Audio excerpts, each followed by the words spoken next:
Welcome,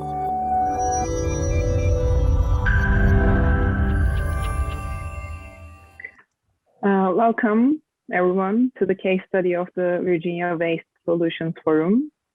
My name is Zahradhka, and I will be the moderator for this panel. Virginia Waste Solutions Forum first convened in 2005 to explore innovative solutions to nutrient challenges that met both environmental and animal agriculture needs in the Shenandoah Valley. The forum included around 80 participants across different sectors and communities to create solutions strategy for waste management. The solution strategy was distributed to key decision makers and recommended carrying the Waste Solutions Forum's work forward via voluntary steering committee and results-oriented subcommittees focused on priority actions. And today we have the founding members of the Virginia Waste Solutions Forum from agriculture, state agency, and conservation sectors with us. I'll briefly introduce the panelists here. Dale Gardner, he will be moderating the presentation part. He's the Chesapeake Agricultural Program Coordinator for Water Stewardship, Inc. Katie Holm, Assistant State Conservationist for Field Operations in Area 1 of Virginia for the Natural Resource Conservation Service. We have Gary Flory, Agricultural and Stormwater Program Manager for the Virginia Department of Environmental Quality. Neil Zahradhka, Manager of the Office of Land Application Programs at the Virginia Department of Environmental Quality. Stephen Versen, Manager of the Office of Agriculture and Forestry Development at the Virginia Department of Agriculture and Consumer Services. Bob Peer, Agricultural Program Coordinator for the Valley Regional Office of the Virginia Department of Environmental Quality. Robin Jones from Virginia Department of Mines and Minerals and Energy. Hobey Bauhan, President of Virginia Poultry Association. So we have a really rich panel here. I'm personally very excited to hear more about this case study from this diverse panel. There'll be a 20-minute presentation by our panelists, which will be followed up by around 10 minutes Q&A. Please feel free to post questions in the chat during and after the presentation. The panelists will answer in the chat and verbally both to answer as many questions as possible. Presenters might not be able to go answer all the questions, and we will prioritize questions related to fostering equitable collaboration.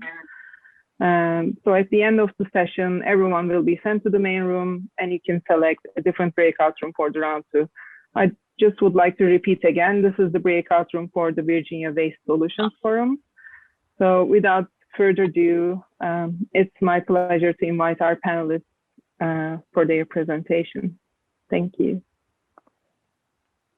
Okay, well, thank you for joining us today, and we're really happy to be able to talk about what we feel like was a very successful collaborative called the Waste Solutions Forum.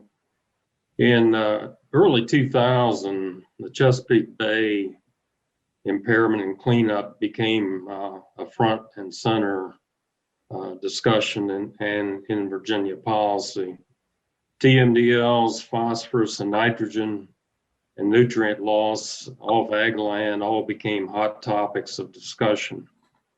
As Secretary of Virginia State Dairymen's Association at the time, it was my belief that because of the high nutrient loads on many farms, particularly in the Shenandoah Valley, we needed to come up with manure management options other than straight land application if our farmers were to avoid the regulatory pressures that appeared to be on the horizon. So a core group of individuals, a number have been introduced, who had the same vision came together to begin the process of developing a strategy to solve this issue, which ultimately became the Waste Solutions Forum. Now, we're not going to talk about manure management today, but we are going to talk about the process, the collaborative process of bringing diverse stakeholders together. So to start off, I'm going to ask Hobey Bauhan if he would, Hobey, would you describe what the relationship was that existed between the ag community and the environmental community at that time? Well, sure, Dale. Good morning, everyone. It wasn't that great, really. When I first came to the Poultry Federation in 1998, the Federation immediately faced legislation to create a regulatory program for poultry farmers concerning poultry waste management. There was Chesapeake Bay Foundation was pushing for this legislation. There were commercials on the radio in Richmond talking about poultry litter feeding toxic Pfiesteria in the bay.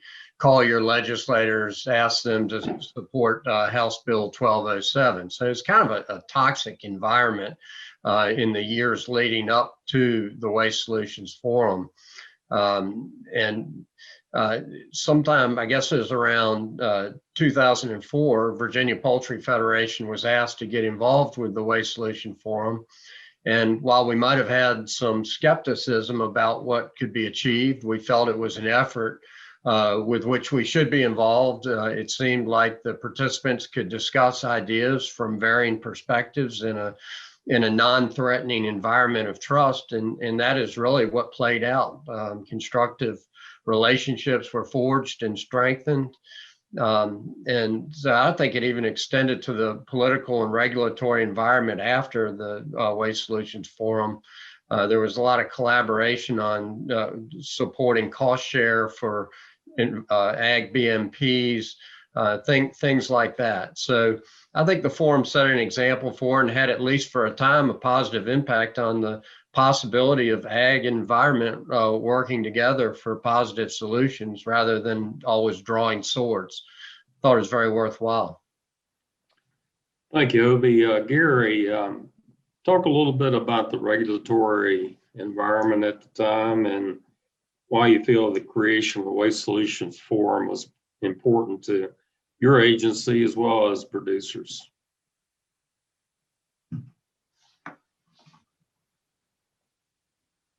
Yeah, absolutely, Dale, and good morning, everyone.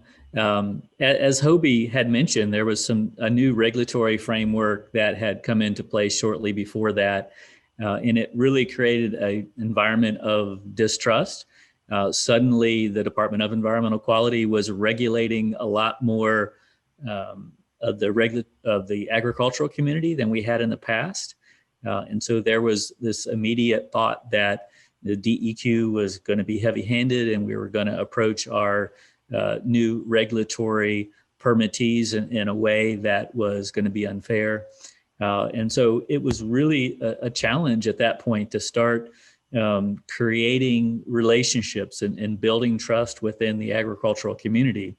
At the same time, as you mentioned, Dale, we had the total maximum daily load programs that we were working on that also put us in a situation where we were engaging a lot more stakeholders in the watershed than we had previously. And that was, again, creating the need for us to really work with partners, meet with partners, build those relationships so that we could move forward with our regulatory programs and our non-regulatory programs like the TMDL program in a way that was based on trust. And to do that, the Waste Solution Forum was a great way that we engaged a wide range of stakeholders. Bob Peer is also with the Department of Environmental Quality out of the Harrisonburg office. He's the Agricultural Program Coordinator. Bob, do you want to tell us a little bit about your thoughts? Yeah, at that time, the concern was over excess poultry litter or not being able to land apply a lot of the litter because of the regulatory concerns would limit land application. So the Waste Solution Forum provided a mechanism for taking a look at alternatives such as combustion, direct combustion of poultry litter, gasification, producing bio-oil, biochar, baling poultry litter. So what the forum provided was a means of exploring the feasibility of these technologies, looking on, what were the capital expenses involved, whether subsidies were going to be required to make these technologies work, the ability to process large volumes because of poultry litter, and also looking at air emissions. We didn't want to solve a water quality problem and create an air emission problem. Unfortunately, of course, the forum provided that opportunity to look at these options. We were not able to find technologies that were going to solve the problem, but we were able to take a look at a lot of technologies and make that determination. So for that, it was successful. Thank you, Bob. Kathy, would you talk about the organizational structure, kind of how the Waste Solutions Forum came about and was put together? Sure. Thanks, Dale, and good morning, everyone. Basically, we started with the Waste Solutions Forum Planning Committee that formed in 2004, and we met multiple times to determine a path forward.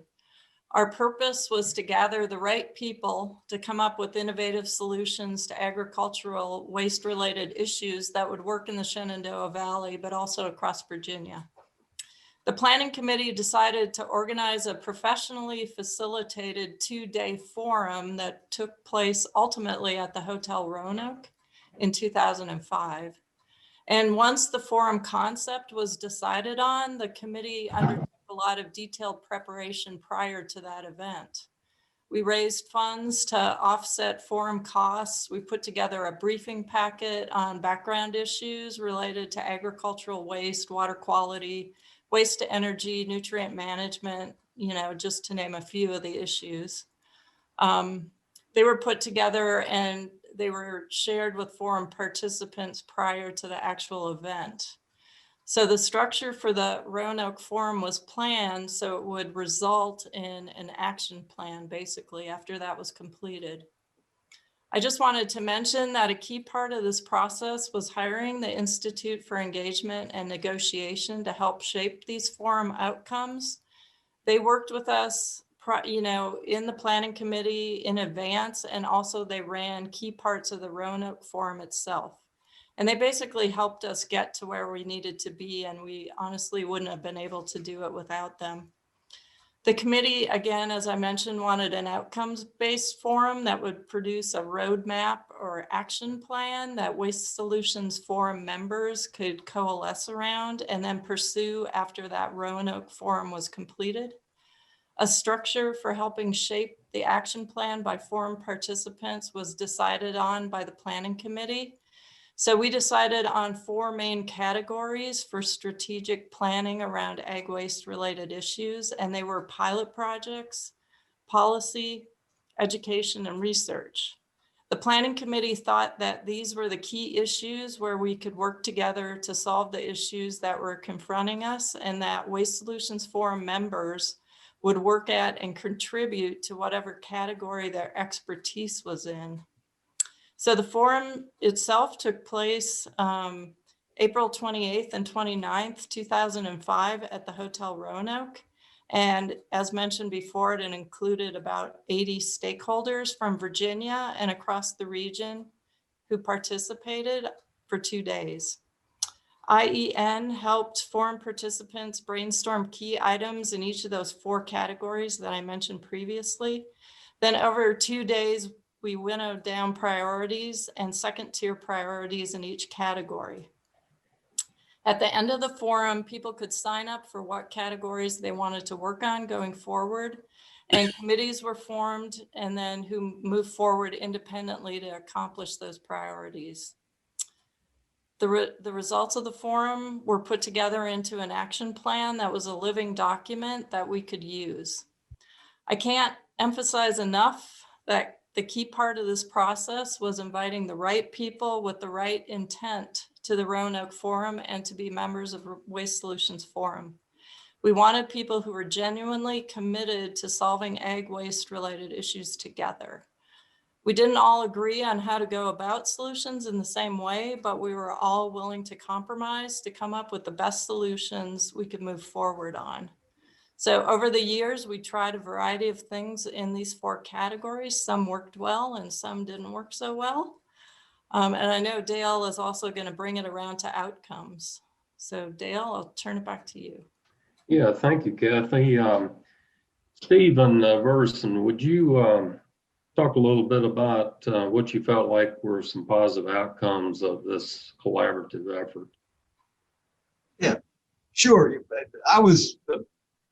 Came to the Waste Solutions Forum with a different approach. I've worked for the Virginia Department of Agriculture doing business development, economic development. We're always looking for new ag-related businesses we can assist that's going to help the industry overall.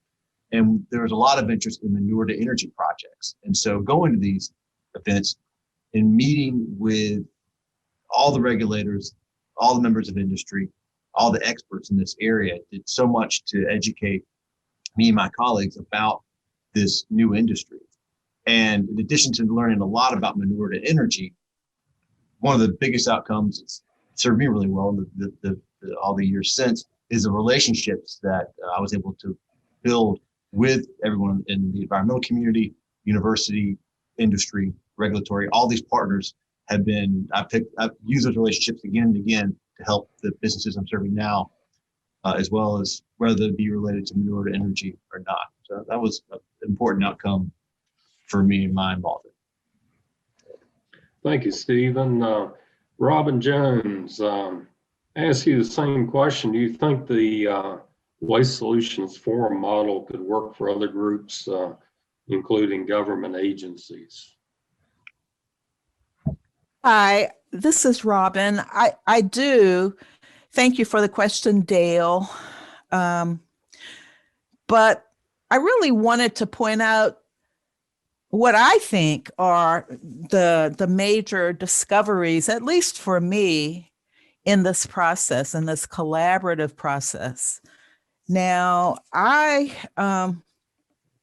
think about how my involvement and participation, being invited to participate in this, really exposed me as a government, as a bureaucrat, to people who were working on the ground in the agricultural community, as well as researchers, people at the university who were studying what cows should eat to guide the outcomes, kind of a thing.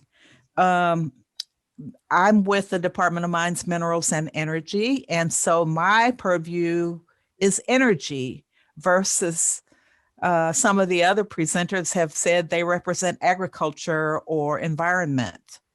So that was kind of a new outlook for me to look at not only what we each brought to the table individually, but how we could work together. There were mostly men around this table. Excuse me, Kathy. But so I got to bring some womanness, some femaleness, some, that kind of outlook to this. That's important. Everybody's kind of smiling at me across the computer screen, but that really is a thing. I live in the city, and so my outlook is primarily urban, but this work carried me to rural Virginia, really for the first time. And it was wonderful to see, to really have this chance to see other parts of our state, but to break down that brick wall of, Richmond versus the balance of the state, that kind of thing. I mean, that's also something that I had observed. There really is quite a bit of innovation and life going on outside of Richmond, the city of Richmond. This project also enabled me to look for renewable energy applications versus traditional energy. That is, as I think Hobey and Bob talked about, we were looking for ways to use the manures that came out of some of our agricultural processes. And so my interest was, how can we use these manures to produce energy? So this whole renewable energy kind of outlook was stimulated by this collaboration. And so then you have the older, dumb, business as usual types versus my exposure to smart young people out, in the Shenandoah Valley and down Interstate 81. Just my opportunity to engage with these people was amazing. So I guess that points up the UVA where I studied with Virginia Tech kind of a barrier, not a barrier, but you know what I mean. I just had to put that in there. So Dale, I was the one that said I wasn't going to speak. I was just going to participate by listening on this panel, but I'm the one that's taken all the time. So thank you. Well, thank you, Robin. Excellent points. Neil, do you want to wrap us up? Thank you, Dale. It's been great hearing everybody's perspectives again. Brings back memories of the early 2000s. But at DEQ, my role is to coordinate the programs where DEQ regulates agriculture. And that's a segment of what DEQ does. And that's not easy. As you've heard from some of the background, there's a lot of processes in play that make that difficult. But one of our past State Water Control Board members, he said something repeatedly at meetings that I always remembered. And he said, agriculture doesn't regulate well. And that really speaks to the fact that you've got complicated natural systems, complicated and unique economic systems within agriculture, as well as some unique social systems that are coming together. And all of those things were playing a part when we met as the Waste Solutions Forum. And so just with that in mind, one of the principles of equitable collaboration is that it's trauma informed. Well, if you feel like your way of life as an agricultural producer is being threatened, that's certainly going to be traumatic for you. If you feel like your water quality and your ability to live in your home is going to be threatened, that's certainly going to cause you some trauma. So with these, perspectives coming at one another, it could be, the makings for some adverse discussions. But at the Waste Solutions Forum, one of the greatest things about it was that it was essentially a formalized networking process. The power structure in the Waste Solutions Forum was not where one particular group or entity was in charge of the outcome. It was set up such that everybody had a voice. The co-chairs, we always had two, and they came from sometimes opposing viewpoints. So they weren't responsible individually. No one agency or group was responsible for that outcome, which made for a really great scenario. And so it allowed things to be deliberative in a way that were very constructive and adaptive. As Stephen was saying about some of the outcomes and, some of the things that we expected to happen didn't happen. We used the format of the forum to continue on. And, Hobey was saying that we, some of that atmosphere that was created at the forum went on further and further environmental issues related to agriculture. So just want to just wrap up by saying that I really think the power and the value of the forum really lied where these various groups found their shared ideals and worked towards those. So thank you, Dale. Thank you, Neil.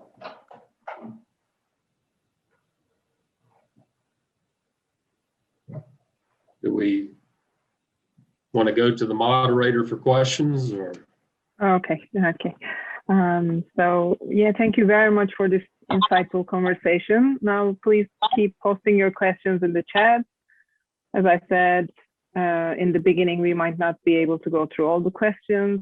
Presenters, please feel free to answer questions in the chat or verbally.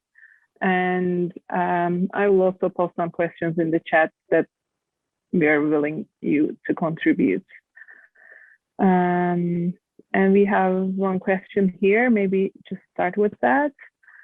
It sounds like the Waste Solutions Forum was a success in a lot of ways. Have you been able to tell yet whether it has been a success from a water quality perspective? Anyone would like to answer that? Someone to answer this? I'll go ahead, Gary. It looked like you were trying to unmute earlier. No, you go right ahead. You can start, and if there's anything I want to add yet, I will. So yeah, the successes with respect to the forum, a lot of folks ask whether or not we have quantitative measures to, say that these programs have been successful. And, DEQ has the monitoring assessment programs where we're constantly looking at, those outcomes, quantitative outcomes of water quality. And, we've seen successes with TMDL improvements over the years. And the other examples would be cases where there have been implementation projects in TMDL watersheds in agricultural areas where collaborations of different entities came together for that common goal. And a lot of times it was for collaborating to get funding. And that's where a lot of times the lack of resources to do the things that need to be done aren't there. And these collaborations show strength in grant proposals. And so while it wasn't the Waste Solutions Forum name on these projects going forward, I think the atmosphere that the groups coming together created and fostered during that time helped some of these other projects. Yeah, thank you, Neil. And I'll just add to that just a little bit that the main point that I was going to get at is what you covered with the TMDLs and the progress that we've seen with water quality improvement based upon implementing those TMDLs. And again, part of that was related to the engagement and the collaboration that we're able to work on and the trust we were able to build through this Waste Solution Forum. Now, Bob had mentioned earlier that some of the actual technology that we looked at specifically within the Waste Solution Forum for turning nutrients into energy, for example, it turns out that most of those projects were not successful. But again, the successes, I think, come from the trust that was built, not only through the work that was done within TMDL programs and implementation, did you see projects put on the ground, but also because of that trust, we saw a lot of producers, a lot of farmers that were implementing voluntary BMPs that resulted in direct improvements in water quality. And I think the Waste Solution Forum is to thank for some of those relationships that resulted in those best management practices being put on the ground. Thank you. We have another question here. The Waste Solutions Forum, is it still going on? If not, why? And has anything else taken its place?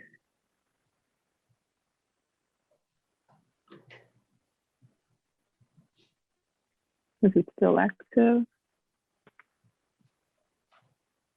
I'll jump in on that one. When we first entered into the Waste Solutions Forum, I don't think anybody ever intended that this would go on forever. We naively expected, I think, that in 2 or 3 years we'd have the problem solved and everything would be converted to energy, and well, that didn't work. So we're formally still in existence. The last time we met, we talked about maybe recalibrating, re-establishing our mission with another goal. So I would say it is not active currently, but the process could be resurrected rather quickly. And this is Robin. I would say it continues, the forum continues in the sense that we all know each other's phone numbers and we all have each other to call on when the need arises. And so in that sense, I think we have fostered a community which endures. Brilliant. Are there any other questions from the participants?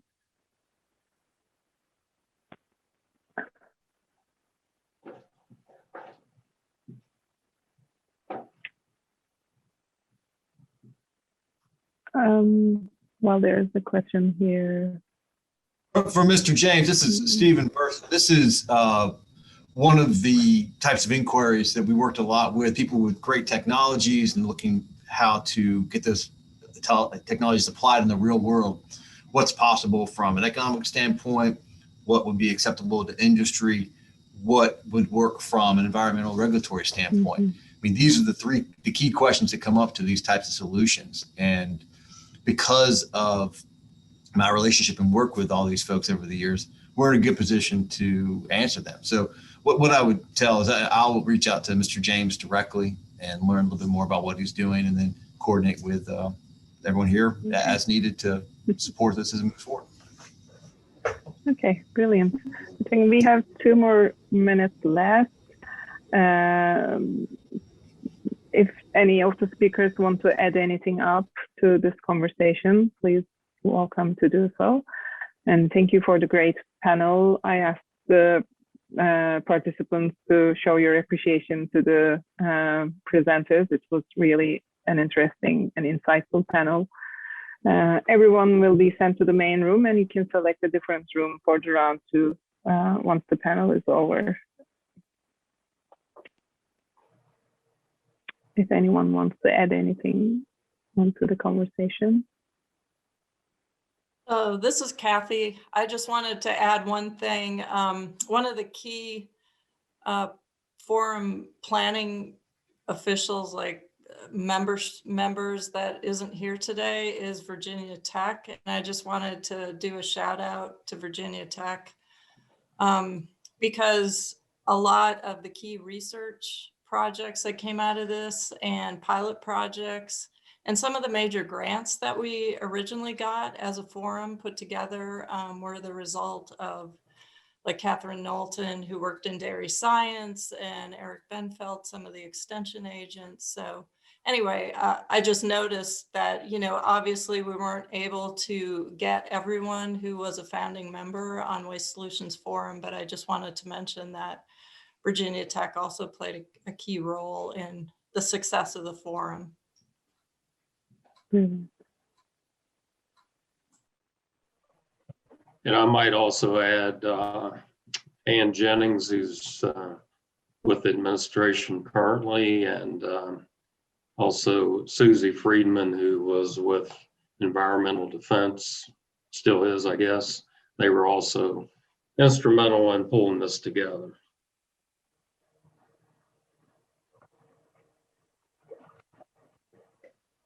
Great.